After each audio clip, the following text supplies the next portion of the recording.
Hello my dear student. High school UP board परीक्षा 2023 के क्रम में आज 2022 के जो सभी आठों सेट हैं उसके बहुविकल्पी प्रश्नों की जो प्रथम सीरीज है वो खासकर यूपी बोर्ड परीक्षा 2023 के लिए आपकी परीक्षा की सुगमता के लिए बनाई गई है। उसे आप स्किप जरा भी ना करें और पूरी तन्मयता से इसे देखें। तो आपका पहला प्रश्न है, आपकी स्क्रीन पर पहला प्रश्न दिख रहा है कि दी गई संख्या में अभाज्य संख्या होगी। तो आपका ऑप्शन, सारे ऑप्शन आपके दिए हैं, यदि आपको आता है तो आप टिक कर सकते हैं। आपकी अभाज्य संख्या यानी कितनी हो जाएगी? 2 हो जाएगी। यानी सबसे छोटी अभाज्य संख्या, अगर आपसे क्वेश्चन पूछ दिया जाए सबसे छोटी अभाज्य संख्या किसे कहते हैं तो 2 को कहते हैं। ठीक है। नेक्स्ट है, अगला प्रश्न है, समीकरण 3x² माइनस में 2x प्लस में 1/3 बराबर 0 का विविक्तकर होगा। तो विविक्तकर निकालने का फॉर्मूला क्या होता है हमारे पास में? हमारे पास फॉर्मूला होता है b² माइनस में 4ac = 0। तो हम इसकी द्विघात समीकरण से तुलना कराते हैं इस पूरे समीकरण की। तो द्विघात समीकरण का क्या होता है? ax² प्लस में bx और प्लस में c = 0। तो a की जगह हमारा कितना है? 3 है। ये आप देख रहे हैं a के नीचे कितना है? 3 है। और प्लस b के नीचे -2 है और c का कितना है? 1/3। तो जहाँ आपको b दिख रहा है वहाँ कितना रखेंगे हम? -2 का वर्ग। ठीक। माइनस में 4 मल्टीप्लाई a की वैल्यू कितनी हमारी? 3 है, गुणे c की वैल्यू हमारे पास कितनी है? 1/3 बराबर में 0। 3 से 3 कैंसिल हो जाएगा। अब -2 का वर्ग कितना होगा? 4। ठीक है। और ये कितना है? माइनस, और ये कितना बचा हमारे पास? 4 का गुणा 1 में होगा 4 एकम 4। 4 से 4 कैंसिल हो जाएगा, कितना आ जाएगा? 0। अर्थात हमारा दूसरे प्रश्न का उत्तर कौन सा सही हो जाएगा? 0 हो जाएगा। ठीक है। इसका विविधकर कितना आएगा? 0 आएगा। ओके। नेक्स्ट प्रश्न है, नेक्स्ट प्रश्न है कि यदि साइन a बराबर 3/5 हो तो कॉस a का मान क्या होगा? तो सबसे पहले हमें मालूम होना चाहिए कि साइन a बराबर क्या होता है। साइन a बराबर हमारा होता है लंब बटे कर्ण, क्योंकि लाल बटे का आप पढ़े होंगे। लंब कितना हमारे पास है? 3 और कर्ण कितना है? 5। तो पाइथागोरस प्रमेय से हम इसे निकाल लेंगे। कर्ण वर्ग बराबर, देखो कर्ण वर्ग बराबर लंब वर्ग धन आधार पे वर्ग। चूँकि लंब और कर्ण हमें दिया है, लंब हमारे पास कितना है? 3 का वर्ग और कर्ण हमारे पास कितना है? 5 का वर्ग। ठीक है। और यहाँ पे 3 का वर्ग प्लस में a का स्क्वायर। तो 5 का वर्ग कितना हो जाएगा? 25 और 3 का कितना हो जाएगा? 9। यानी 25 माइनस में 9 = a का स्क्वायर। तो 25 में से 9 जाएगा, कितना बचेगा हमारे पास? इधर कर लें। यानी a का स्क्वायर बराबर में 16। ठीक है। a का स्क्वायर बराबर कितना आया? 16। तो a कितना हो जाएगा? 4 हो जाएगा। यानी आधार हमारा कितना आया? 4 आया। हमको निकालना क्या है? कॉस a का मान निकालना है। कॉस a बराबर क्या होता है? आधार बटे कर्ण। ठीक है। चूँकि आधार हमारा 4 है और कर्ण कितना है? 5। तो इसका आपको उत्तर होना चाहिए, कितना होना चाहिए उत्तर? यानी 4/5। कॉस a का मान कितना होगा? 4/5। कॉस a का मान 4/5। ये आपका क्या हो गया? सही हो गया। ओके। आपने सिंपल सी ट्रिक है कि अगर आपको क्षेत्रफल दिया है, क्षेत्रफल का अनुपात दिया है और भुजाएं पूछ रहा है, तो तुरंत ही आप क्या करेंगे कि आपको ये क्षेत्रफल जितना दिया है, जैसे कि 4 दिया है, कितना दिया? 4। अब इसे हम कैसे लिखेंगे? 4/9। अब हम 4 का वर्गमूल कितना होता है हमारे पास? 2 होता है। और 9 का कितना होता है? 3 होता है। जब आपको क्षेत्रफल दिया हो, भुजाएं पूछा है, पूछे आपसे तो आप तुरंत ही वर्गमूल निकालिए, ठीक है। तो वर्गमूल कितना आया, 2/3। तो अब ऑप्शन में देख लीजिए 2/3, 2:3 कहाँ है आपके पास, यही है ना 2:3। तो आपका ऑप्शन फर्स्ट ठीक हो जाएगा। ओके। और यहीं आपको अगर आपको भुजाएं दी जाएं, तो अगर भुजाएं दी जाएं, भुजाओं का अनुपात दिया जाए, तो आपसे क्षेत्रफल पूछे तो जैसे कि आपकी भुजाएं मान लीजिए 2/3 है, यानी इसे हम बोल सकते हैं 2:3 बोल सकते हैं। अगर आपको ये दिया जाए तो तुरंत ही आप क्या करेंगे, इनका वर्ग करेंगे। जब इनका वर्ग करेंगे कितना आएगा, 2 का 4 आएगा और 3 का कितना करेंगे, 9 आएगा। आसान सी ट्रिक है, कोई फॉर्मूला याद करने की जरूरत नहीं है, ठीक है। नेक्स्ट आपके पास प्रश्न है 5वां, 3,4,6 तथा x का समांतर माध्य 5 है, तो x का मान ज्ञात कीजिए। ये 1 नंबर में प्रश्न जरूर आते हैं। तो ये साधारण से प्रश्न है, कैसे करना है हमको। तो इसमें फॉर्मूला क्या होता है कि समांतर माध्य बराबर, यानी समांतर माध्य बराबर हमारे पास फॉर्मूला क्या होता है, सभी पदों का योग, ठीक, सभी पदों का योग, सभी पदों का योग और बटे में क्या होता है, सभी पदों की संख्या, सभी पदों की संख्या। तो अब सभी यानी समांतर माध्य हमें कितना दिया है, इसकी जगह हम क्या रखेंगे, 5 रखेंगे। इसकी जगह क्या रखेंगे, 5 रखेंगे। इक्वल टू, अब सभी पदों को जोड़ना है तो यहाँ से देखिए सभी पदों का योग यानी 3 धन 4 धन 6 और प्लस में हमारे पास क्या है x, और पूरे के बटे में हमारे पास कितना है, कितनी संख्या है, 1 1 2 3 4 है ना, तो 4 का डिवाइड कर दें हम। ओके। अब इनको जोड़ लेंगे, 3 और 4 कितने हो गए, 7, 3 4 7 और 7 6 आपके कितने हो गए, 13। तो यहाँ कितना हो गया, 13 धन x, कितना हो गया x, चूंकि जुड़ेगा नहीं, वो चर है, ये अचर संख्या है हमारी, तो 13 धन x और इसके बटे कितना मान लेंगे, 1। तो 4 का मल्टीप्लाई 5 में होगा तो कितना हो जाएगा, 20 हो जाएगा ना। तो हम इसे ऐसे लिखेंगे कि 13 धन x, थोड़ा रुकना, इससे अलग कर लें। तो हमारे पास कितना आया था, 20, यानी नीचे 4 था ना, तो 4 का क्रॉस मल्टीप्लाई हुआ तो कितना हो गया, 20, 54 से 20, ठीक। 13 प्लस में x। अब हमको किसकी वैल्यू निकालनी है, x की वैल्यू, x हमारा निकालना है। तो ये हमारा इधर प्लस का है, बराबर किस साइड आएगा, क्या हो जाएगा, माइनस का। तो 20 माइनस में 13 इक्वल टू x। तो 20 से 13 जाएंगे, कितने बचेंगे, 7, यानी x का मान कितना आ गया, 7। अब देखो 7 कहाँ है आपका, यानी यही तो है, ऑप्शन नंबर तीसरा, ठीक है। नेक्स्ट प्रश्न है, दो बिंदुओं 2,3 तथा 4,1 के बीच की दूरी कितनी होगी। दो बिंदुओं आपके पास कितना दिया है, इनके बीच की दूरी निकालनी है। तो आपको दूरी निकालने का फॉर्मूला आपको बताया है कि क्या होता है दूरी निकालने का, जरा रुकना, दूरी निकालने का फॉर्मूला यानी x2, इसे देखो मान लें x1 पहले वाले को, और इससे क्या मान लें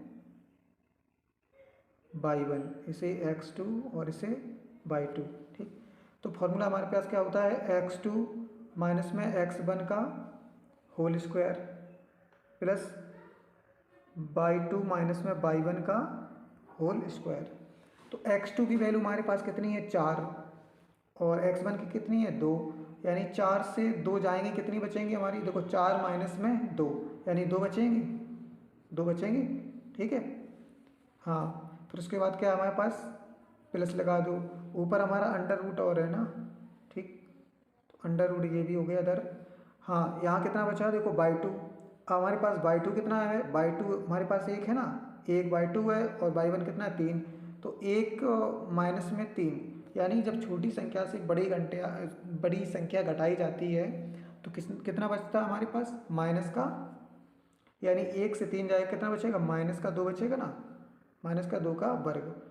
अब 2 का वर्ग कितना हुआ, 2 का वर्ग कितना हुआ 4, और माइनस 2 का वर्ग 4, ठीक है, बराबर 4 4 कितना हुआ 8, 8 हुआ।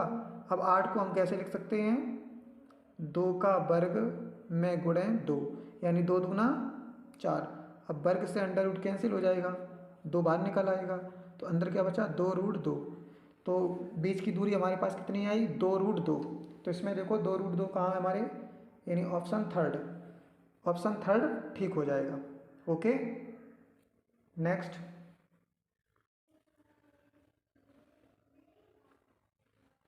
नेक्स्ट प्रश्न है कि संख्या 156 का अभाज्य गुणनखंड होगा। 156 का अभाज्य गुणनखंड होगा। अभाज्य गुणनखंड शायद आपको आते होंगे, तो इसमें कोई प्रॉब्लम नहीं है मेरे हिसाब से। तो इसमें क्या होगा, यानी अभाज्य गुणनखंड करना चाहो तो आप कर सकते हो। कैसे करेंगे बताते चलें। इसको साइड साइड में कर लेंगे किसे, ऐसे, यानी यहाँ पे 156, ओके 156 है ना। अब इसे काटेंगे 2 के पाड़े से, तो 2 सत्ते 14, कितना बचा 1 2 अट्ठे 16। फिर आ जाइए इधर, 2 तियाँ 6, 1 बचा ना इधर, 2 नेम 18, क्लियर। अब इसे 3 के पाड़े से काटें, 3 एकम 3, 3 त्रिका 9, फिर कितने से कटेगा 13 से, 13 एकम 13। तो अब देख लीजिए, यानी यहाँ कितना है 2 की पावर 2 मल्टीप्लाई 3 में गुणे कितना 13। अब देखो ये चीज़ इतनी हमारी कहाँ है, यानी ऑप्शन 2 में नज़र आ रही है, इसलिए इसका ऑप्शन कौन सा ठीक हो जाएगा, दूसरा ऑप्शन। Okay, next. नेक्स्ट प्रश्न है, यदि सेक ए बराबर आपका कितना दिया है 2, सेक ए बराबर कितना दिया है 2, तो थीटा का मान होगा, थीटा का मान कितना होगा, ये तो आप लोग जानते ही हैं। इसमें क्या बताना, थीटा का मान कितना हो जाएगा 60 हो जाएगा। Okay, next. यदि द्विघात समीकरण 3x² माइनस 12x प्लस में m इजकल टू 0 के मूल बराबर होंगे तो m का मान बताइए। पहले बताया जब आपके मूल बराबर होंगे तो आपका फॉर्मूला कौन सा लगेगा, b² minus 4ac is equal to 0। Okay, तो इसमें हम फॉर्मूला रखेंगे। सर्वप्रथम तो इसकी कंपेयरिंग कराएंगे किससे, ax² प्लस bx और प्लस c इजकल टू 0 से। तो इसका और यानी हमको समझ में आ जाएगा। तो a की वैल्यू कितनी है हमारे पास 3, b की कितनी है माइनस की 12, और c का कितना मान है m। ओके, अब हमको फॉर्मूला लगाना है b² minus 4ac is equal to 0। तो b का मान कितना हमारे पास है माइनस का 12 का वर्ग, माइनस 4 में गुणे a का मान कितना हमारे पास है, a का मान 3 है ना 3, ओके, गुणे c का मान कितना है स्मॉल m इजकल टू 0। अब लगा दो इसमें 12 का वर्ग कितना, माइनस 12 का माइनस माइनस प्लस हो जाएगा, 12 का वर्ग 144, माइनस में 4 3 12। तो ये पूरा फंक्शन माइनस का इधर उधर ले जाएंगे, क्या हो जाएगा प्लस का। तो हम ऐसे लिख सकते हैं 12 4 3 12 m लिख सकते हैं, क्योंकि हमें काटने में कोई प्रॉब्लम नहीं होगी ना। अब इधर 12 हमारे गुणे में है, उधर जाएंगे काय हो जाएंगे भाग में, तो यहीं से सीधे काट सकते हैं हम 12 12 144। ओके, तो हमारा आंसर यानी स्मॉल m बराबर कितना आया 12। अब देखो 12 इसमें कौन सा है, ऑप्शन 4 आपका ठीक है। Okay, next. नेक्स्ट आपका है कि एक समबाहु त्रिभुज ABC की भुजा कितनी है हमारे पास 2a है। तो इसके प्रत्येक शीर्ष की लंबाई, इसके प्रत्येक शीर्ष की लंबाई क्या होगी। ऑप्शन आपका ए दिया a√2, दूसरा 2a√3, ठीक, और आपका तीसरा क्या है a√3 और चौथा आपके सामने है 3a। तो इसका ऑप्शन आपके पास हो जाएगा थर्ड। ओके, नेक्स्ट है, ये भी बहुत सिंपल है। 1 से 10 तक की धनात्मक सम संख्याओं का समांतर माध्य क्या होगा।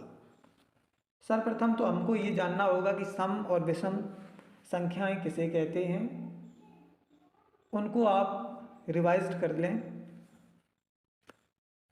1 से लेकर 10 तक की धनात्मक सम संख्याओं का समांतर माध्य, यानी 1 से लेकर 10, एक तो हमारी होगी नहीं।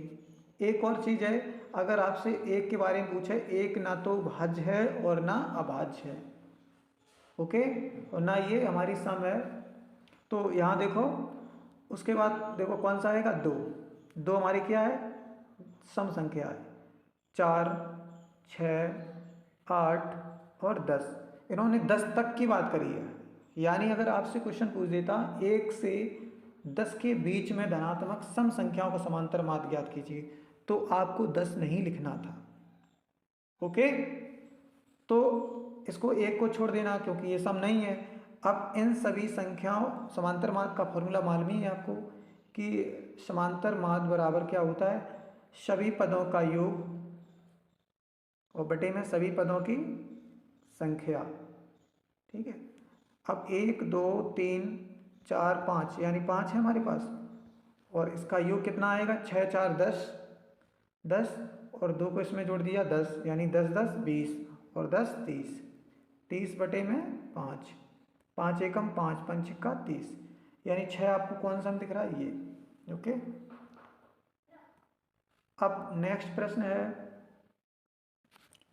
कि बिंदु P 2, और Q 10, बाई के बीच की दूरी 10 मात्रक है, तो बाई का मान ज्ञात कीजिए। बाई का मान ज्ञात करना है तो आपको फॉर्मूला मालूम है कि हमको d बराबर कितना दिया है, यानी बीच की दूरी है जो कितनी दी है, 10। कितनी दी है, 10, बराबर फॉर्मूला हमारे पास क्या होता है, अंडर रूट x2 माइनस में x1 का स्क्वायर, यानी x2 यानी हमारे पास x2 माइनस में x1 का स्क्वायर बाई 2 माइनस में y1 का स्क्वायर। ठीक, अब चूंकि 10 बराबर ये दिया है, तो x2 का मान हमारे पास कितना है, 10, अंडर रूट लिख लीजिए, 10 माइनस में 2 यानी 8 हो जाएंगे, तो 8 का वर्ग, प्लस लगाया, बाई 2 का मान कितना है, बाई है ना, बाई माइनस, क्योंकि माइनस के 3 है तो माइनस माइनस प्लस, यानी यहाँ कितना हो जाएगा, बाई प्लस में 3 का स्क्वायर हो जाएगा। अब देखो दोनों पक्षों का हम जब वर्ग करेंगे तो यहाँ 10 का वर्ग कितना हो जाएगा, 100 हो जाएगा। कितना हो जाएगा, 100 इक्वल टू, अब हमारे पास कितना बचा, यानी 8 64, और ये a प्लस बी का होल स्क्वायर है तो बाई स्क्वायर, और प्लस में 9, ठीक है, प्लस में 9 प्लस में 2ab, यानी हमारे पास 6 बाई, प्लस में होगा ना ये, प्लस में। अब क्या करना है कि हमको 100 को इधर ले जाना है। जब 100 को इधर लाएंगे तो कितना हो जाएगा, यानी 100 को इधर लाएंगे तो इतना यहाँ हो जाएगा हमारे पास 36 ना, 36 होगा। अब क्या करना है कि 9 को भी इधर लाना है हमको, 9 को इधर लाए हम तो कितना हो गया, माइनस का 9 इधर कर दें, 9 इक्वल टू हमारे पास कितना बचा, बाई स्क्वायर प्लस में 6 बाई। अब 36 से 9 जाएंगे, कितने बचेंगे, 27 बचेंगे, 27, तो 27 को उधर ले जाएंगे, इतना यहाँ क्या आ जाएगा, 0 आ जाएगा, यानी कुल मिला के हमारा क्या बनेगा, बाई स्क्वायर प्लस 6 बाई और माइनस में 27। ओके, इधर दिखाते हैं, हाँ, बाई स्क्वायर प्लस में 6 बाई और माइनस में 27 इक्वल टू 0। अब 27 के हमको ऐसे गुणनखंड करना है कि घटाने पे कितना आ जाना चाहिए, 6 आ जाना चाहिए। कितना आ जाना चाहिए, 6, यानी 9 तिया 27। ठीक, बाई स्क्वायर, यहाँ 9 माइनस में 3 और बाई माइनस में 27 इक्वल टू 0। अब यहाँ क्या करेंगे, बाई प्लस में बाई का गुणा 9 में करेंगे तो 9 बाई माइनस में 3 बाई माइनस में 27 इक्वल टू 0। अब इतने से कॉमन ले लेंगे और इतने से कॉमन ले लेंगे, तो यहाँ से हम बाई कॉमन लेंगे, अंदर क्या बचेगा, बाई प्लस में 9। ओके, अब यहाँ से देखो, चूंकि जो कोष्टक में यहाँ आना चाहिए वही यहाँ भी आना चाहिए, तो यहाँ से -3 कॉमन लेंगे, अंदर क्या आएगा, बाई प्लस में 9।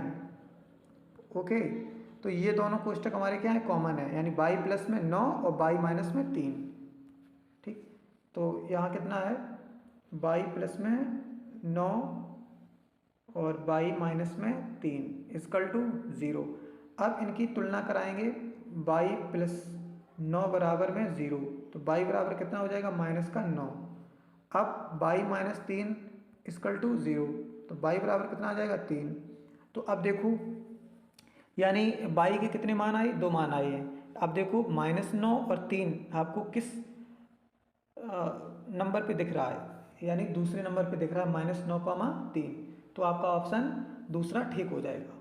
ओके, नेक्स्ट है, नेक्स्ट आपका प्रश्न है, किसी धनात्मक पूर्णांक q के लिए प्रत्येक धनात्मक समपूर्णांक का रूप होगा। जब धनात्मक और समपूर्णांक की बात करी है तो आपका ऑप्शन कौन सा ठीक होगा, जब धनात्मक और सम, अगर यहीं आपसे विषम कह देता, अब आगे प्रश्न आएगा इसका भी, यानी विषम वाले भी पूछे हैं, तो इसमें आप भ्रमित ना हो और बहुत ही गौर करें प्रश्न पर। तो जब आपसे धनात्मक समपूर्णांक का रूप होगा ये पूछे, तो आपको क्या कर देना है कि 2q पर कर देना। और एक बात और समझ लीजिए कि किसी धनात्मक पूर्णांक q के स्थान पर q की जगह आपको p भी दे सकता है, c भी दे सकता है, कोई भी संख्या चयन कर सकता है। इसी का भी आगे आपको रूप देखने को मिलेगा, q की जगह p दिया है। ठीक, तो आप तनिक भी भ्रमित ना हो और सवाल को बड़े तन्मयता से करें। ओके, नेक्स्ट प्रश्न है, बिंदुओं a 2, -5 अथवा b -2, 9 से समदूरस्थ x अक्ष पर बिंदु होगा। x अक्ष पर क्या होगा, बिंदु होगा। तो चूंकि आपका फॉर्मूला मालूम है कि पिछले भी कई बार प्रश्न आते रहे इसके, आपसे कितना पूछा है। अब यहाँ मान लीजिए, सपोज कीजिए कि आपको एक मान दिया गया है, जैसे कि एक हमने एक लाइन ड्रॉ करी। ओके, यहाँ हमने मान लिया B और यहाँ कितना मान लिया P, बीच में बिंदु कोई, और यहाँ का मान लिया A। अब A की वैल्यू हमारे पास कितनी है, 2, -5, 2, -5, और B का मान कितना है, -2, 9। अब चूंकि उन्होंने कहा है कि x अक्ष पर बिंदु होगा, तो x अक्ष पर होगा तो P की वैल्यू कितनी होगी हमारे पास, ये P है ना, P की वैल्यू कितनी होगी, ये P है, तो ब्रैकेट में लिखो x, 0। P की वैल्यू कितनी होगी, x, 0। अब हमको क्या करना है कि हमारे पास बिंदु कौन सा हो गया, PA, ये यहाँ से लेकर यहाँ तक क्या हो गया, PA, यानी PA equal to PB, PA equal to PB। Okay, अब PA का मान निकालना हमको, PA का, यानी PA का मान क्या हमारे पास, जैसे कि हमको PA का निकालना है, तो x माइनस में यहाँ कितना हो जाएगा, x माइनस में 2 का वर्ग, ठीक है, x माइनस में 2 का वर्ग, और उसके बाद प्लस में क्या है, x माइनस में 2 का वर्ग और 0, x माइनस में 2 का वर्ग, और यहाँ कितना है, 5 है ना, ये आपको माइनस नहीं दिख रहा होगा, यानी x माइनस में 5 का वर्ग, तो माइनस माइनस ये प्लस क्या हो जाएगा, प्लस हो जाएगा, 5 का वर्ग इक्वल टू, अब कितना है कि इस साइड यानी PV ऐसी करना है, तो PV का क्या होगा कि x माइनस है, चूँकि यहाँ पहले से माइनस है, माइनस माइनस क्या हो जाएगा, प्लस हो जाएगा, क्या हो जाएगा, प्लस हो जाएगा। ठीक है, तो x प्लस में 2 का वर्ग प्लस 0 माइनस में 9 का वर्ग। ओके, समझ रहे ना। अब इसको हम जब सॉल्व करेंगे तो x माइनस में 2 का वर्ग हो जाएगा कितना, एक्स स्क्वायर प्लस में 4 और माइनस में 4x हो जाएगा और प्लस में 25 हो जाएगा, 25 और यहाँ कितना होगा, यानी x प्लस में 2 का स्क्वायर, तो यानी एक्स स्क्वायर प्लस में 2 का वर्ग 4 और प्लस में 4x हो जाएगा, यानी कैंसिल हो जाएंगे। तो हमारा x का मान कितना आएगा, x का मान देख लो, ऑप्शन ठीक हो जाएगा, यानी -7,0 कितना हो जाएगा, -7,0 ठीक हो जाएगा। ओके, आपको मैंने प्रक्रिया समझा दी है, आप इसे सॉल्व कर लें। ओके,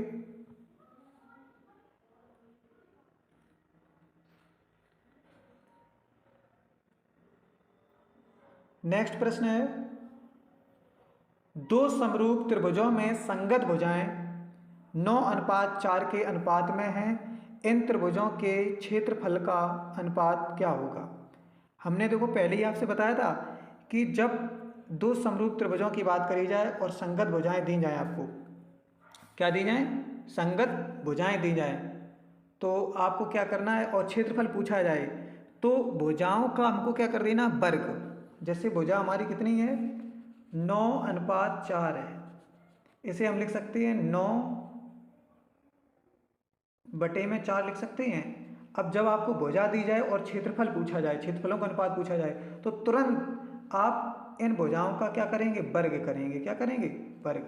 तो 9 का वर्ग कितना हो जाएगा, 81 और 4 का वर्ग 16, तो इसका आंसर कितना आ जाएगा, 81:16। ओके, अब देखो 81:16 कहाँ है, ऑप्शन 3 में। हो गया, बहुत ही सिंपल था ना। ठीक, ओके,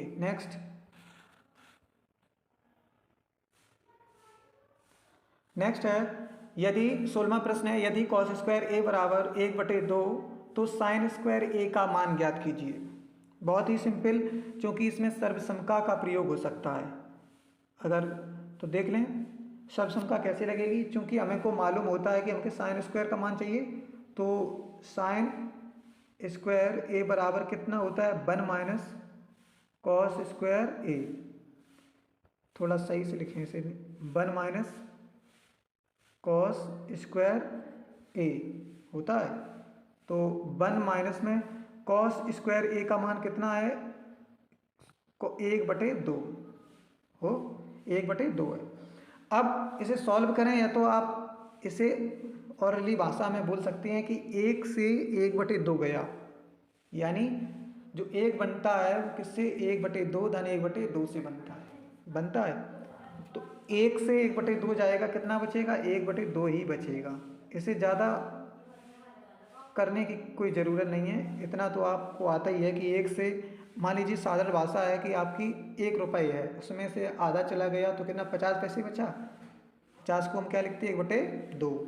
ओके, ऑप्शन आपका कौन सा ठीक हो जाएगा, यानी चौथा ऑप्शन है 1/2 ठीक हो जाएगा। ओके, नेक्स्ट है,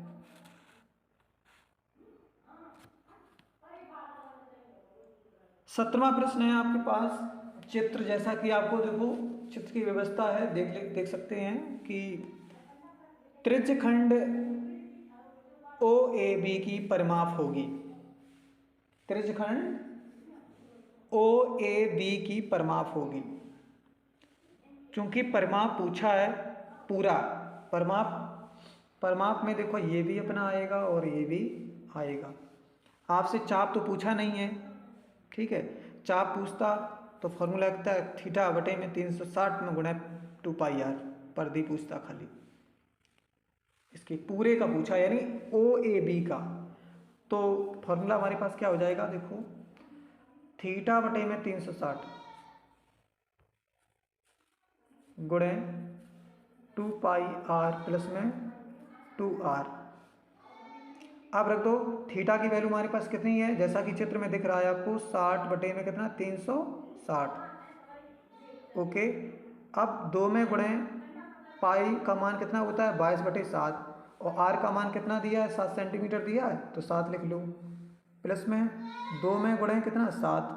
अब जिस 7 से 7 कैंसिल हो जाएगा, 60 से ये कैंसिल हो जाएगा, कितना बार जाएगा 6 बार। 2 से ये कैंसिल होगा, 2 तियाँ 6। अब 22 बटे कितना बचा 3, कितना बचा 22/3 और प्लस में 2 सत्ते 14।